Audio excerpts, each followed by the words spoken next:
defense equipment and technology cooperation and to strengthen cooperation amongst Japan, the United States, and the Philippines. It's just a question of agree, because we really haven't talked about it in detail. It's just been a proposal. Well, there is the equivalent of a PFA for the Japanese. There is another proposal from the Japanese on a US-Japan-Philippine tripartite agreement. Yun, bago yun. So that we really have to discuss what exactly does that entail. And of course, we have to talk to the Americans also para makita kung ano pa talaga ang roles that are going to be played. Should there be a tripartite agreement? Dagdag ng Pangulo, interesado rin ng Japan na gawin ang support base ng Philippine Coast Guard sa Subic, Zambales. Bagamat plano pa lamang, ayon sa Pangulo ay makakatulong ito sa Pilipinas lalo na sa kakayahan nito magpatrol sa teritoryo nito, lalo na sa West Philippine Sea. Ngunit paglilinaw ng Pangulo, papayag lamang siya sa kasunduan kung hindi ito makikita bilang isang forma ng agresyon. Imbis na pinapakalma natin ang sitwasyon sa South China Sea, ginagawa natin mas magiging mainit, di ba? That's not what we want. Ang iniisip ko lang, yung ating mga fishermen, kailangan maprotektahan, kailangan maliwanag na tayo sa Pilipinas na talagang we are patrolling our waters and making sure that it is well recognized na yan ang talagang territory talaga ng maritime territory talaga ng Pilipinas yan. Samantala, malapit na raw i-anunsyo ng Pangulo ang karagdagang 4 na military bases na maaaring puntahan ng mga sundalong Amerikano sa pamamagitan ng Enhanced Defense Cooperation Agreement o EDCA. Magkakaroon siya ng command conference kasamang security cluster ng gabinete hinggil dito. Lagi kong iniisip yun. Kasi nga, lagi tayo nagsasabi, gusto natin mapayapa at hindi magulo, at may safe passage ang ano. Kung tayo pa gagawa ng we will instigate and increase in the tensions, yun ang talagang dapat nating iwasan. Nakikita rin daw ng Pangulo na maaaring magkaroon ng security cooperation ng mga bansa sa Southeast Asia. Pero hindi ito pangungunahan ng Amerika gaya ng Southeast Asian Treaty Organization o SEATO na nabuo noong dekada 50. George Cahiles, CNN Philippines. Pinadedeklarang unconstitutional sa Korte Suprema ng Makabayan Bloc ang pag-certify bilang urgent at paglusot sa third reading sa House of Representatives ng Maharlika Fund Bill. Sa kanilang petisyon, wala umanong public calamity o emergency na batayan ang pagkakaroon ng presidential certification. Sa pagsertipika ni Pangulong Marcos sa bill, sinabi nito na layon ng panukala na palaguin pa ang ekonomiya at social development ng bansa. Hiniling din ng petitioner sa Korte Suprema na mag-issue ng guidelines para sa tamang paggamit ng presidential certification alinsunod sa 1987 Constitution. Ang Maharlika Fund Bill ay dinidinig pa lamang sa committee level sa Senado. Inihayag ni Pangulong Marcos na hindi niya prioridad sa ngayon ang pag-amyenda sa konstitusyon. Sa kabila nito, tuloy ang Senado at Kamara sa kanilang pagdinig sa mga panukala hinggil sa charter change. Narito ang report ng aming correspondent, Cian Arcangel. Lumipad patungong Iloilo ang ilang mambabatas para sa pagpapatuloy ng konsultasyon ukol sa mga panukalang amyendahan ang konstitusyon. Ito na ang ikalawang pagdinig na ginawa ng House Committee on Constitutional Amendments sa labas ng Batasang Pambansa. Noong nakaraang linggo, nagdaos ng konsultasyon ang komite sa Cagayan de Oro. Ang mga politikong pabor sa Chacha, sinabing napapanahon na ito. As a former mayor of Ormoc City, I fully understand and support the importance of foreign direct investments in our city, especially to the provinces. Maski na hindi natin itatanong ang mga mayors, and I have them 18 under my wing, lahat po sila gusto nang amyendahan ang ating konstitusyon. Pero mismong si Pangulong Bongbong Marcos, sinabing hindi prioridad sa ngayon ang pagbabago sa konstitusyon. It's not a priority for me. Because maraming ibang kailangan gawin eh. There's so many other things that we need to do first that we can still do. We can achieve kung nakukuha naman natin yung gusto natin, but within the present constitutional the way the Constitution is written. Sa kabila nito, desidido ang Kamara at Senado na ituloy ang pagtalakay sa Chacha. Ang pinuno ng Senate Committee on Constitutional Amendments na si Senador Robin Hood Padilla, sinabing obligasyon niyang isulong ang kanyang mga advokasya, suportado man ito o hindi ni Marcos. Ayon naman sa pinuno ng House Committee on Constitutional Amendments na si Congressman Rufus Rodriguez, may kalayaan ng Kamara na magdaos ng pagdinig bilang hiwalay na sangay ng pamahalaan. Mismong ang pinsan ng Pangulo na si House Speaker Martin Romualdez, sinabing tsa-tsa na lang daw ang kulang para mahikayat ang mga dayuhang negosyante. Once we open it and once we revisit economic provisions to make it less restrictive, then I think we will get if the final success that we all been looking for. The Philippines moves up from the third world country tier to to develop country status. May nakakasapang pagdinig ang komite ni Rodriguez sa Pampanga ngayong linggo. Pagkatapos nito, pag-uusapan ng mga mambabatas ang kanilang mga susunod na hakbang tungkol sa Chacha. Cian Arcangel, CNN Philippines. Sisimulan na sa Lunes ng binuong 5-man panel ang kanilang assessment sa mga nagsumite ng courtesy resignations upang malinis ang hanay ng pulisya na nadadawit sa iligal na droga. Ayon kay PNP Chief General Rodolfo Azurin Jr., may pauna ng draft na mga susunding panuntunan sa investigasyon at hihingan na lamang ng final recommendation ang panel hinggil dito. Hindi lamang anya intelligence information ang pagbabatayan ng pagsisiyasat, kundi maging documentation ng mga kasong hinawakan ng mga opisyal sa kanilang mga operasyon laban sa ipinagbabawal na gamot. Actually, after this press conference, mag-start nang mag-meet yung 5-man advisory group this morning. Before I came here, I met them.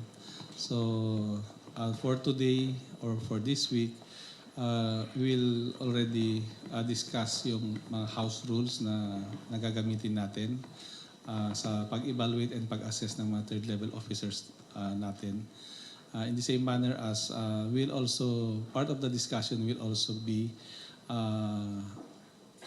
how do we intend to finish the job in less than 3 months.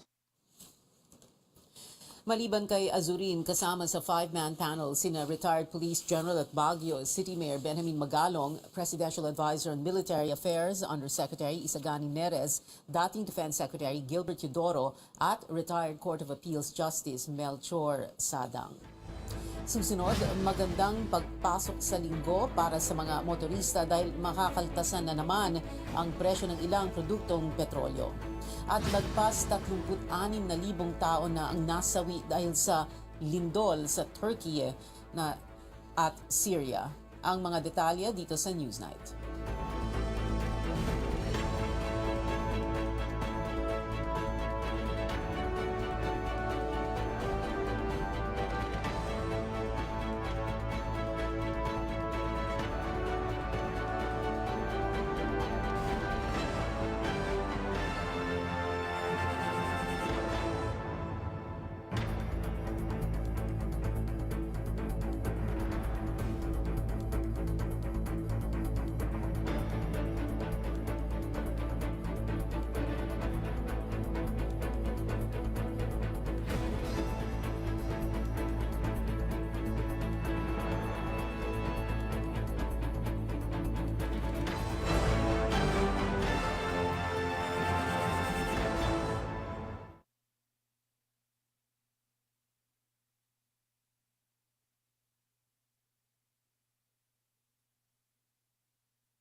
Ito ang Newsnight sa CNN Philippines. Good news para sa mga consumer, mababawasan ang presyo ng ilang produktong petrolyo simula bukas, makakatipid ng 2 pesos at 20 centavos sa mga motorista sa kada litro ng diesel.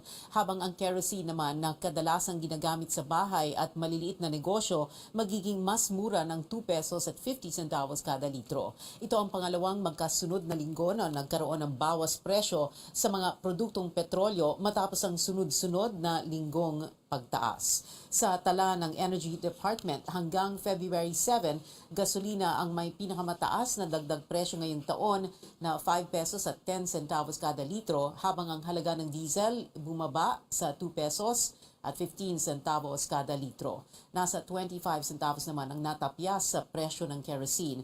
Ang pagbabago sa presyuhan ay dahil umano sa patuloy na pagtaas ng stock ng Estados Unidos ng krudo. Maaring may menos din sa gastos sa sibuyas simula sa susunod na buwan. Inaasahan ng Farmers Group na Sinag na bababa ang farm gate price ng bawat kilogram ng pulang sibuyas sa 60 pesos mula sa 150 at 35 pesos naman mula 50 para sa puting sibuyas. Maalalang inaprubahan ng gobyerno noong Enero ang pag-angkat ng sibuyas upang mapababa ang presyo nito na umabot sa higit 700 pesos kada kilogram. Ayon kay Sinag Chairman Rosendo So, sapat pa ang supply ng ilang buwan. We think na ang kailangan mag-import ulit mga September na. Maybe around August this coming year for the next batch of importation. For now, enough naman yung 3,800 metric tons. Dagdag ni So, kakaunti lamang ang inangkat na sibuyas kaya hindi maapektuhan ang mga magsasaka nito. Malapit na ang summer kaya naman ang iba't ibang lugar sa bansa inumpisa ng dayuhin sa unang pagkakataon mula nang tumama ang pandemya, isang international cruise ship ang dumaong sa Tagbilaran City sa Bohol. Lula ng barko ang nasa mahigit 380 na turista at lampas 290 crew members. Yan ang Silver Shadow ship na galing sa Monaco. Para sa lokal na pamalaan ng Bohol, malaking tulong ito para mapasigla ang kanilang turismo. Ang Chocolate Hills, Tarsier Sanctuary at ang mga lumang simbahan ang ilan lang sa mga popular na pasyalan sa probinsya. Dahil sa pagdami ng mga turista, maaring kailanganin daw ng lalawigan ang mas marami pang akomodasyon. Sinalubong naman ng Lawig Festival sa Polompon, Leyte ang mga turista mula pa rin sa Silver Shadow cruise ship. Matapos nito ay nag-swimming, nag-snorkeling at nagpamasahe pa sila sa Kalanggaman Island. Natikman din nila ang ilang mga pagkain Pinoy gaya ng halo-halo. Siyempre hindi na pahuli ang bida sa handaan ang lechon. Sa Nobyembre, isa pang cruise ship ang inaasang dadaong sa Kalanggaman Island. Magpapahuli pa ba ang Boracay, ang world-class na ganda ng isla, pinasyalan ng mga lula ng MV Seabourn Angkor, nasa 560 na pasero at 482 na crew members lang naman ang sakay ng barko. Isa lang ito sa 18 international cruise ship na nakatakdang bumisita roon ngayong taon. Ayon sa Tourism Department, hindi lang ang Boracay ang makikinabang dito kundi pati ang kanlurang bahagi ng Aklan.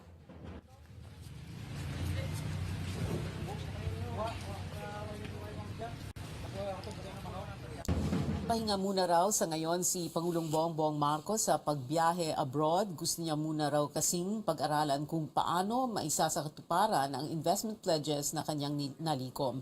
Nais niya raw alamin ang mga susunod na hakbang para malaman kung ano ang dapat unahin.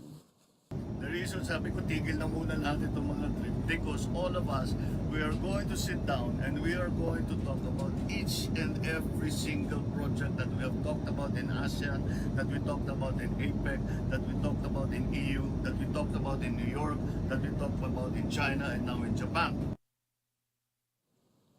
Sa kanyang arrival speech, sinabi ni Ginoong Marcos na nakasungkit siya ng 700 billion pesos na halaga ng pledges na maaring lumikha ng nasa 24,000 na trabaho. Balita sa ibayong dagat, pumalo na sa higit 36,000 ang patay eksaktong isang linggo matapos tumama ang malakas na lindol sa Turkiye at Syria. Sa Turkiye, sumampa na sa halos 32,000 ang nasawi habang higit 4,000 naman sa Syria.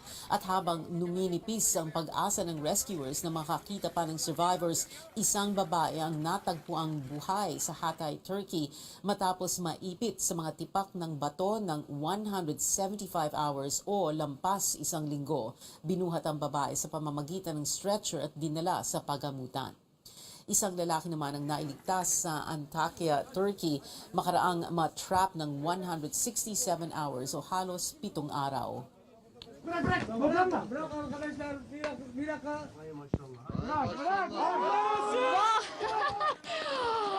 Bir mucizeye tanıklık ediyoruz şu an. Kendi imkanlarıyla çıktı.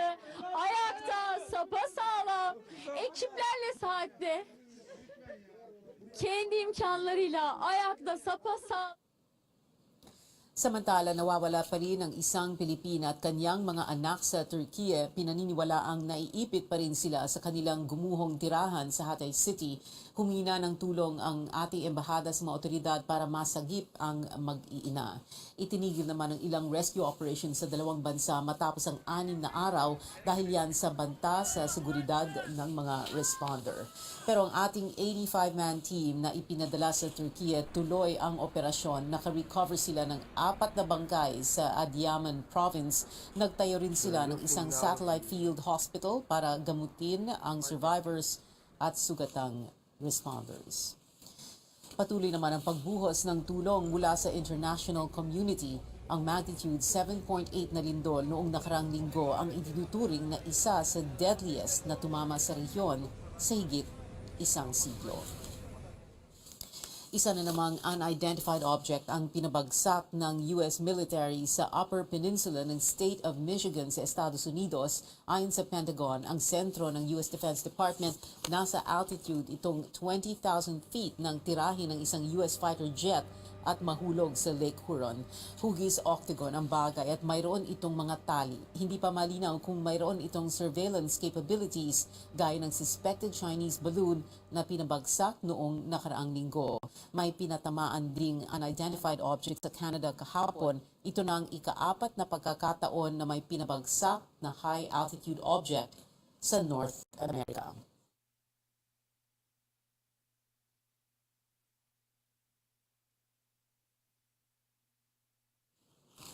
Naghahanda na ang Auckland, ang pinakamalaking syudad ng New Zealand sa papalapit na Cyclone Gabrielle na magdadala ng malakas na hangin at matinding pag-ulan.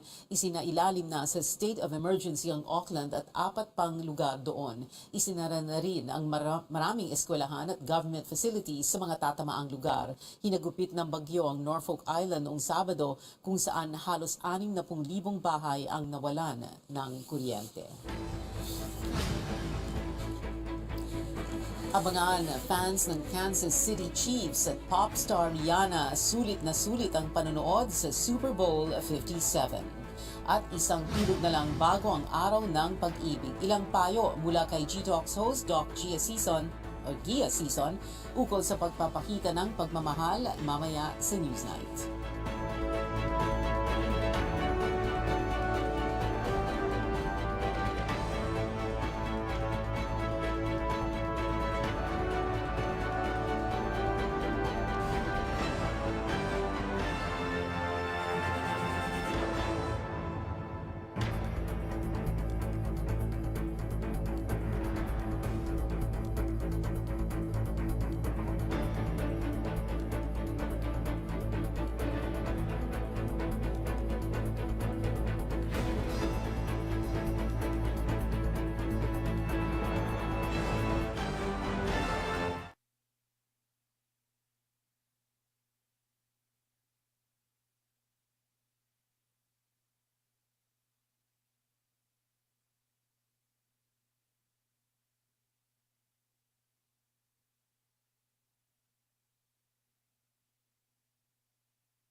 Ito ang Newsnight sa CNN Philippines. Ako si Pia Ontiveros. Balikan natin ang pinakamalaking balita sa oras na ito. Tinutukan umano ng military-grade laser ng Chinese Coast Guard ang isang barko ng Pilipinas na nagresulta sa pansamantalang pagkabulag ng mga tripulante nito. Binabatikos ngayon ang mga agresibong aksyon ng China para harangin ang mga otoridad ng Pilipinas na mapuntahan ang mga outpost nito sa West Philippine Sea. Tumutulong noon ang Philippine Coast Guard lula ng BRP Malapascua sa paghatid ng mga tropa at pagkain para sa mga sundalong nakadestino sa BRP Sierra Madre ng Philippine Navy nang mangyari ang insidente. This China Coast Guard vessel 5205 conducted a lot of dangerous maneuver as near as 150 yards, and then at the same time use military-grade laser targeting our crew on board the vessel, particularly on the bridge of the vessel. That caused temporary blindness to our sailors. Ayon sa Coast Guard, nasa Palawan na ang kanilang mga tauhan na tinutukan ng laser para isailalim sa check-up at alamin kung may permanente itong epekto sa kanilang kalagayan. Sinabi naman ng Armed Forces na dapat nang pigilan ng China ang puwersa nito para hindi malagay sa panganib ang mga tao. Tinalakay sa Senado kung paano mapapabuti ang pagpapatupad ng Anti-Bullying Act of 2013 sa gitna ng libo-libong kaso ng bullying o pang-aapi na naitala ng Education Department kada school year. Pero giit ni Senator Win Gatchalian, masyado raw mababa ang datos na yan kaysa sa international large-scale assessments. Narito ang ulat ni Catherine Cruz. Halos 49,000 reklamo ng bullying ang natanggap ng Education Department mula 2017 hanggang 2020. Ulat ito mismo ng DepEd sa Senate Committee on Basic Education tungkol sa implementasyon ng Anti-Bullying Act of 2013. Noong school year 2017 to 2018, may halos 16,000 kaso ng bullying. Tumaas ito sa higit 21,000 nung sumunod na taon. Pero noong school year 2019-2020, 11,000 kaso lang ang naitala. Posible raw na may underreporting dahil sa pag-shift sa distance learning dahil sa pandemya. Higit kalahati sa mga natanggap na reklamo ay patungkol sa physical bullying na sinundan ng social bullying, gender-based bullying, cyberbullying at retaliation. Nakababahala raw ang dami ng kaso, pero sabi ni Senate Committee on Basic Education Chair Win Gatchalian, tila masyadong maliit ito kumpara sa tala ng mga international large-scale assessments. So how do we continue if the numbers are different? Because what the large-scale examinations are saying, it's between 40 to 60%. So if you talk about converting that to student population, you're talking about 10 million to 12 million students, as opposed to 11,000. Hindi raw maayos na matutugunan ng DepEd ang problema kung mali ang datos na natatanggap nito, lalo na kung may mga estudyanteng takot mag-report. Aminado si Education Assistant Secretary Dexter Galban na hirap ang ahensya na i-monitor ang mga kaso ng bullying sa mga paaralan dahil sa kakulangan ng tao, lalo na ng mga rehistradong guidance counselor sa mga pampublikong paaralan. Pero siniguro niyang may mga programa para tugunan ito. It was strategic to also now have a reporting system that is direct, online, as well as through phone and via chat. Because now, as very much noted in public, cancel culture, bullying can be seen very easily online, and it's 24/7. Para sa grupong Child Protection Network, ilan sa rason kung bakit may underreporting ng bullying ay dahil sa takot ng mga estudyante. Pakiramdam din daw ng iba na hindi sila ligtas kung magre-report sila, habang ang iba naman ay kinakayang resolbahin ito mag-isa. If the students ever report, they would first report to their friends rather than to authorities. So helping friends know how to help their friends, in reporting is very critical. Suwestyon naman ni Senador Robin Hood Padilla, gawing discreet ang paraan ng pag-imbestiga at pagkausap sa mga sangkot sa bullying para hindi maging eskandalo at maengganyo rin ang iba pang biktima na mag-report din. Ang grupong Save the Children nagsuggest na magkaroon ng DepEd ng mga programa para pigilan ang bullying tulad ng pag-iwas sa diskriminasyon ng mga batang may kapansanan at parte ng LGBTQ community. Catherine Cruz, CNN Philippines. Iginigiit ng National Economic and Development Authority, kailangan ding ang pagtuunan ng pansin ang pag-alaga sa kalikasan para sa pag-unlad ng ekonomiya, kaya naman may mga environmental initiatives sa Philippine Development Plan 2023 to 2028. Nagulat si Paige Javier live mula Cubao, Quezon City. Paige. Isinusulong ng National Economic and Development Authority ang Sustainable Consumption at Production o wastong paggamit at produksyon para magtuloy-tuloy ang paglago ng ekonomiya. Ayon kay NEDA Secretary Arsenio Balisacan, maaari itong magawa sa agarang pagpapatupad ng mga stratehiyang nasa Philippine Development Plan. Kasama rito ang pag-institutionalize ng Natural Capital Accounting Roadmap. Nakapaloob din sa plano ang mga hakbang na makakatulong sa pangangalaga ng kalikasan. Sinabi ni Balisacan na kailangan ang pagsaalang-alang sa likas na yaman ng bansa para masigurong hindi nakakasira rito ang paglago ng ekonomiya. Ipina-advance natin yung tinasabi natin natural resource accounting para malaman natin na yung ginagawa natin na pag-extract ng resources that fuel our economy ay walang trade-off, no? Or as much as possible, maliit yung trade-off. Halimbawa, yung sa mining na lang, kung destructive yung mining mo, masisira yung production wealth natin. That will cause in harming our economic activities, our enjoyment of our use of these resources, and therefore compromise the future. Dagdag ni Balisacan, mahalaga ang Philippine Action Plan para mahikayat ang taong bayan at mga kumpanya tungkol sa sustainability. Aniya, makakatulong ang nasabing roadmap sa gobyerno sa paggawa ng mga polisiya at plano kaugnay ng mga likas na yaman ng bansa.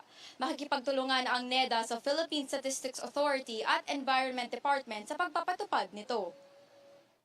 We really need more data. We need to invest in good data para ma-estimate natin kung ano yung contribution natin sa mga reforestation, conservation ng mga waters natin. Yun yung gusto nating makita para malaman natin kung ano yung sinasabi natin na mataas ang GDP growth, pero kung sinisira naman natin yung natural wealth natin, eventually that growth will not be sustainable. Ibinahagi naman ng Environment at Trade and Industry Departments ang kanilang mga programa kaugnay ng sustainability. Ang DENR ay nagsasagawa ng mapping ng mga likas yaman at pagrerepaso ng polisiya sa pagmimina, habang ang DTI ay nagtutulak ng mga polisiya kaugnay ng pangangalaga sa kalikasan. Nagpahayag ng suporta sina Senador Loren Legarda at Pia Cayetano, ang pribadong sektor, mga development group at civil society. Simula pa lang ang event na ito sa mga advocacy initiatives kaugnay ng Philippine Development Plan. Balik sa'yo. Paige Javier, nagulat. Susunod, alamin kung aling koponan ang nanaig sa pinakahuling Manila Classical Duel ng PBA at 9-time Grammy Award-winning artist bumida sa halftime show ng Super Bowl 57. Manatiling nakatutok sa Newsnight.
That time check was brought to you by ACS Manufacturing Corporation, ISO certified world-class quality. ACS. That news was brought to you by ACS Manufacturing Corporation, ISO certified world-class quality. ACS.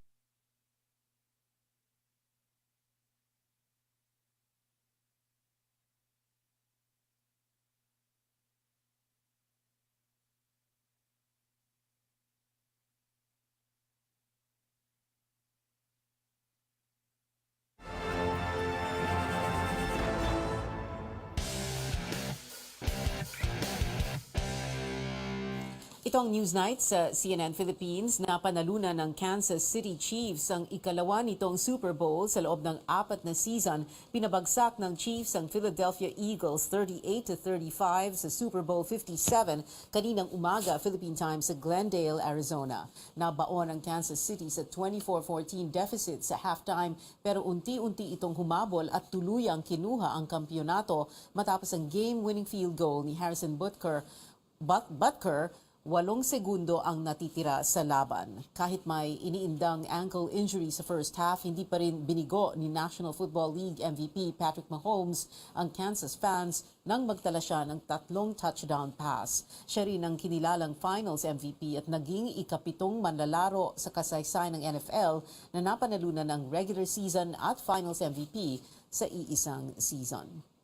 Balik tayo dito sa bansa. Basketball news naman, ipinatikim ng Magnolia Chicken Timplados Hot Shots sa reigning champions Barangay Ginebra San Miguel ang una nitong talo sa PBA Governor's Cup. Tinambakan ng Hot Shots ang Ginebra 118-88 kagabi sa Mall of Asia Arena. Sinandala ng Magnolia sa import Antonio Hester na nagtala ng 28 points, 18 rebounds at 9 assists. At Mark Baroca na may conference high 21 markers. Sa panayam ng Sports Desk, ibinahagi ni Baroca na naging mas fluid ang laro nila mula ng palitan ng dating import na si Eric McCree.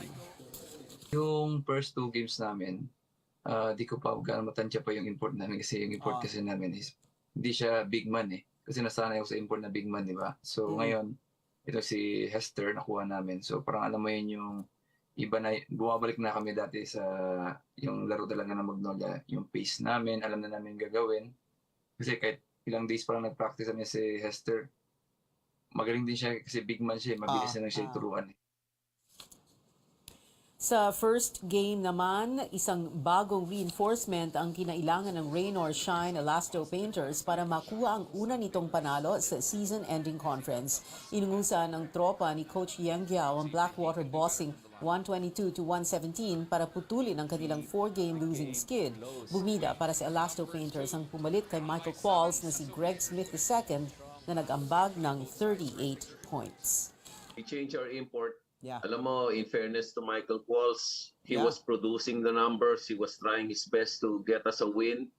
But sometimes, hindi talaga nag-fit. We had to make that decision. It's a painful decision every time. But it's a good thing. No? We got Greg. He produced in his first game. Balik aksyon ang PBA sa Miyerkules kung saan magharap ang Blackwater at TNT Tropang Giga ng alas 3 ng hapon. Susundan niya ng bakbakang Northport Batang Pier at San Miguel Beermen sa alas 5:45 ng hapon. Sa boxing, pinabagsak ni Yumir Marshall si Ricardo Villalba ng Argentina sa middleweight clash nila kahapon sa San Antonio, Texas, sa Amerika. Unang na-knockdown ang mas veteranong si Villalba sa dulo ng round 1 mula sa isang body blow ni Marshall. Nakatayo pa si Villalba pero agad siyang pinatamaan ng Olympic bronze medalist ng isang right hook sa sumunod na round. Itinigil ng referee ang laban sa 48-second mark ng round 2. Ngayon ay may 4-0 win-loss record na ang 27 anyos na si Marshall, dalawa rito natapos sa knockout.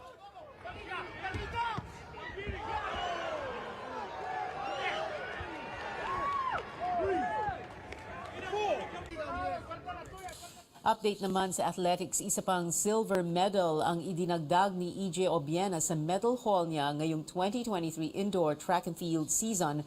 Lumundag si Obiena ng 5.82 meters sa ISTAF Indoor Berlin sa Germany noong Sabado tanging ang world's best na si Armand Duplantis lamang ang nakahigit kay Obiena na nakapag-clear ng tournament record ng 6.06 meters. Ikatlo si Curtis Marshall ng Australia na may 5.82 meters din pero naabot niya ito sa mas maraming attempt. May 6 na medal na ang tubong tondo na si Obiena sa 6 na tournament ngayong taon. Isinalba ni Janry Ubas ang kampanya ng mga atletang Pilipino sa 2023 Asian Indoor Athletics Championships sa Kazakhstan noong weekend. Sa 6 na atletang inilaban ng bansa, ang heptathlete na si Ubas lamang ang nakakyat sa podium ng magwagi ng bronze medal sa men's category. Pagkatapos ng 7 events, may nalikom na 5,246 points si Ubas kumpara sa 5,497 at 5,801 points ni na Keisuke Okuda at Yuma Maruyama ng Japan. Isang bagong national indoor heptathlon record din ito, bukod pa sa bagong record na ginawa niya sa long jump event. Ito ang unang medalya ng Pilipinas sa torneo.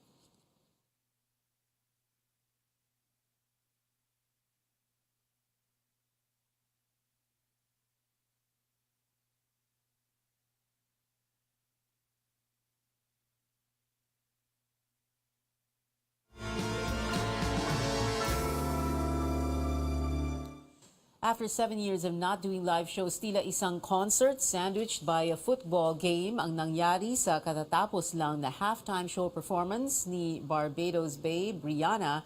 She makes us feel like she's the only girl in the world, dressed all in red. She kicked off her performance habang nasa isang floating stage. Ginulantang din ni Rihanna ang kanyang fans matapos kumpirmahin na buntis siya sa kanyang second child as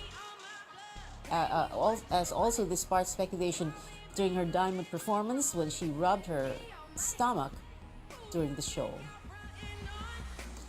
Reunited naman ang K-pop's dynamic duo na si G-Dragon at Taeyang matapos nilang kumasa sa dance challenge ng bagong hit song na Taeyang featuring Jimin of BTS na Vibe posted in their Instagram accounts. Parehas miyembro ng K-pop boy band na Big Bang ang dalawa. Naging duo noong 2014 when they released their single Good Boy. Bumuhos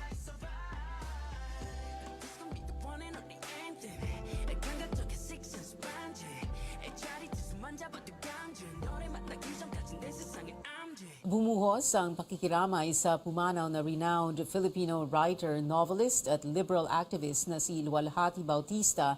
Sa isang Facebook post, Cultural Center of the Philippines commemorated the legacy of the late author. Anila, si Bautista raw ay nakilalang manunulat ng mga nobela at pelikulang tumatalakay sa social injustice, especially among women.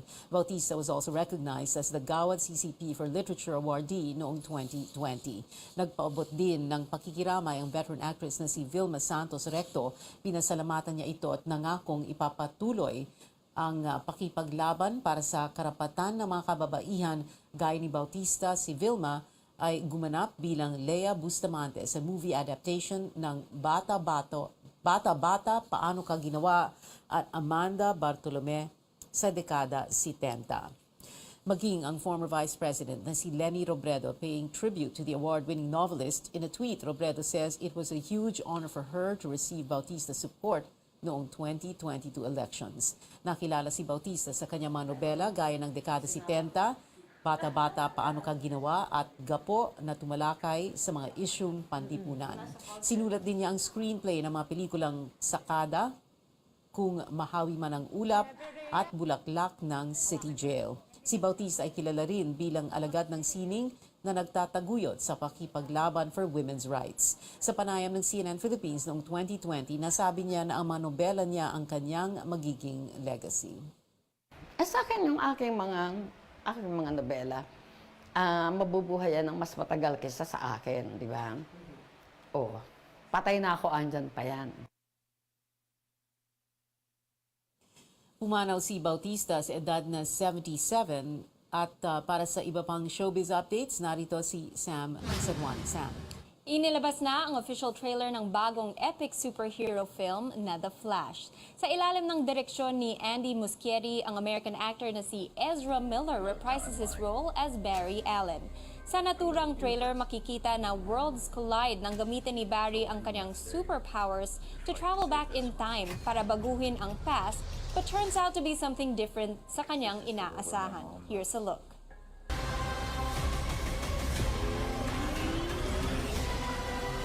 If I can't undo what I did, if I can't get back, there might not be a future.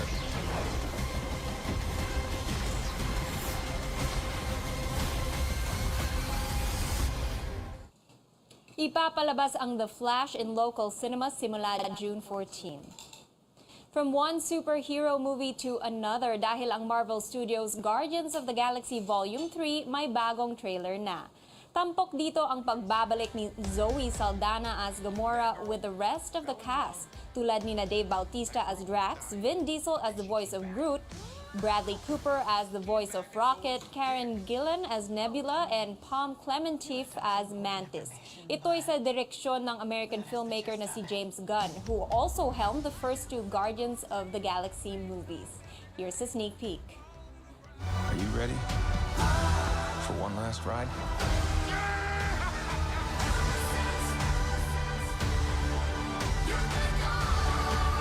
We'll all fly away together. Into the forever and beautiful sky.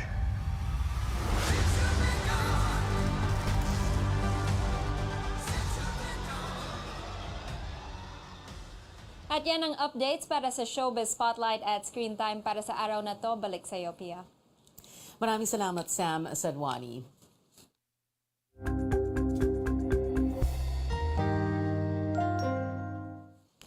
Ngayong bisperas ng Valentine's Day, usapang pag-ibig naman tayo o yung tinatawag na malabong usapan ng ilan. Paano nga ba nagbago ang pag-express ng pagmamahal sa paglipas ng panahon? Makakausap natin ngayon ang host ng G-Talks dito sa CNN Philippines na si Doc Gia Season. Hi, Doc Gia. Welcome to the show. Hello, Pia.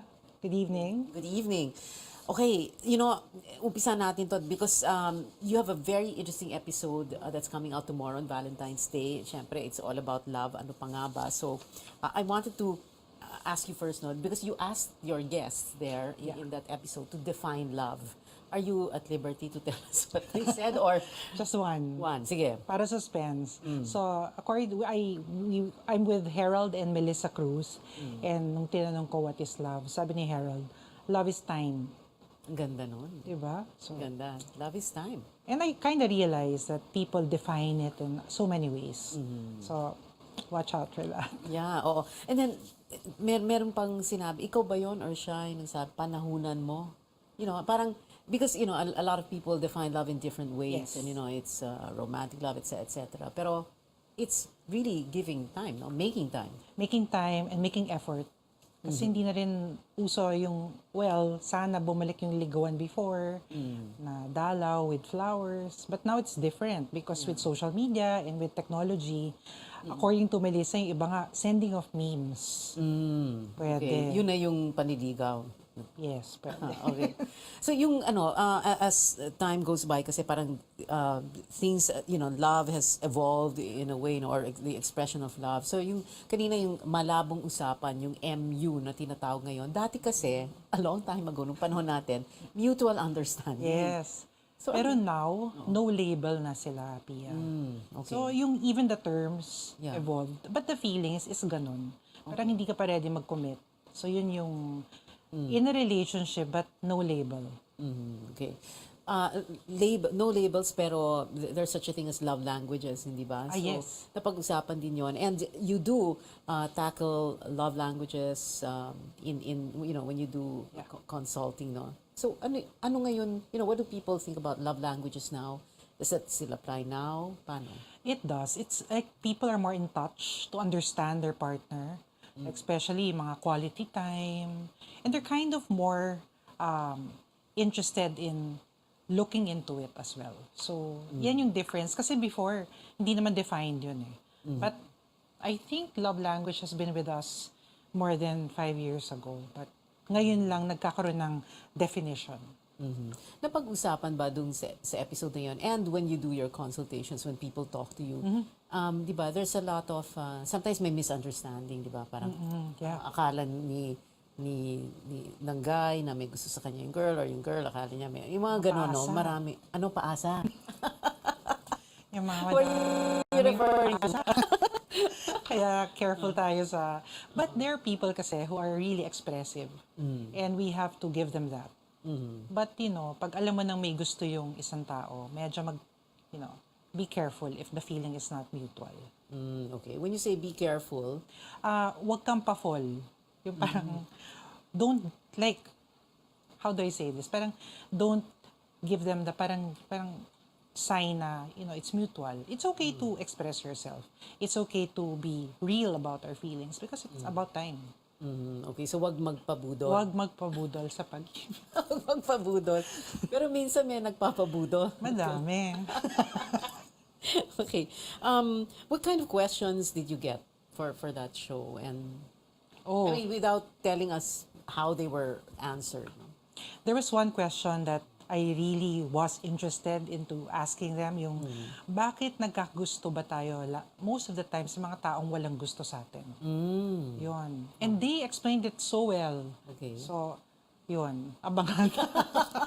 Ang detail naman. I'm sure yung ibang nanonood ngayon bakit nga ba? Tomorrow. No, but can you give like a psychological, meron bang psychological explanation yon? Actually, wala naman. It's just that you fell for the wrong person. It's not mutual. So that's something we need to accept and respect. Okay, accept, respect, then move on. Yeah. Parang ingat na ingat ka. Okay. Di ba maraming, there are movies that talk about, there are lines like, oh, you complete me. Ang daming ganon, no, na, young people fall in love with someone and then this person completes them. All of a sudden, they're whole. Yeah. Tama ba yun? Our take is no. Because you complete yourself first before you actually get into a relationship. So dun pumapasok yung self-love, yung self-care. And you don't like depend your personality into one individual. Okay. Have you been asked, what is the secret to a long-lasting relationship? Yes, a lot. But for me, it's really a dynamic process. You do it every day.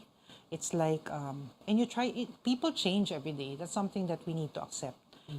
So we just find innovative ways in expressing and, again, accepting. Okay. Well, like we said, no, it's the eve of Valentine's Day, and so, syempre, there are a lot of people out there, no? Yes. Either they do have a Valentine or they don't. Yes. So what kind of advice would you give to those who are single? Valentine's. Just enjoy it. It has to come to a point that Valentine's is not just for couples in a relationship. It's also for yourself. Celebrate love. That's it. Okay. Sige, you can plug your show, which airs tomorrow. It airs tomorrow, G Talks, at 8:30 p.m. So I'm joined by Harold and Melissa Cruz, who brought so much insight. And the title is The Evolution of Love. So abangan nyo yan because it's really enlightening. All right. Thank you so much. Maraming salamat. G-Talks host, Doc Gia Sison. Thank you for being here. At yan ang mga kailangan ninyong malaman ngayong Lunes, February 13, 2023. Like we said, bisperas ng Valentine's Day. Magkita-kita ulit tayo bukas dito sa CNN Philippines. Ako si Pia Ontiveros at ito ang Newsnight.